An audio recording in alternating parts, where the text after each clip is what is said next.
Recording by Voice Records.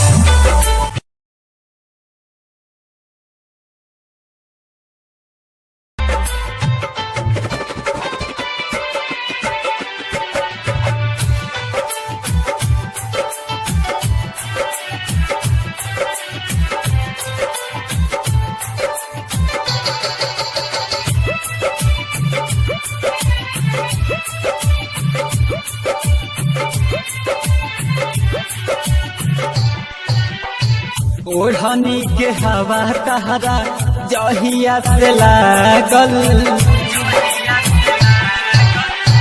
दिलवा पे चैन भइल मानवा पागल। का बताई कौन हमार हाल रहेला, रातों दिन तोहरे ख्याल रहेला, रातों दिन तोहरे ख्याल रहेला। का बताई कौन हमार हाल रहेला, रातों दिन तोहरे ख्याल रहेला। Mixed by Lakshman Lucky.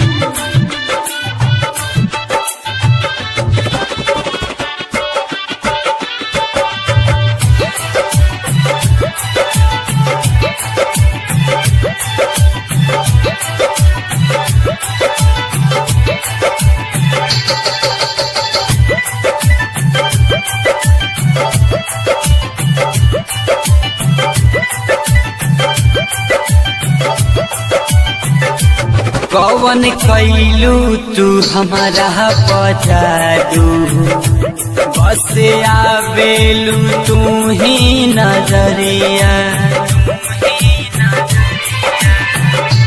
कौन कैलू तू हमारा पजादू, बस आवेलू तू ही नजरिया। लागे फोटो खींचा गइल बाटे तोहरे तई दिल के भीतरिया। कब होई मुलाकात दूरी नहीं के साथ, दिलवा में इहे तो सवाल रहेला। रातों दिन तोहरे ख्याल रहेला। का बताई कौन हमार हाल रहेला, रातों दिन तोहरे ख्याल रहेला।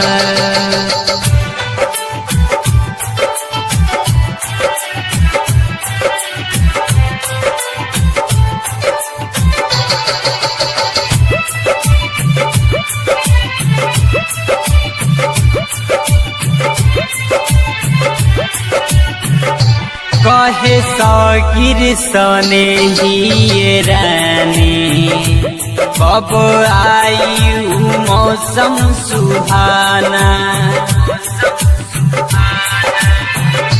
कहे सागिर सने ही रानी, कब आई मौसम सुहाना।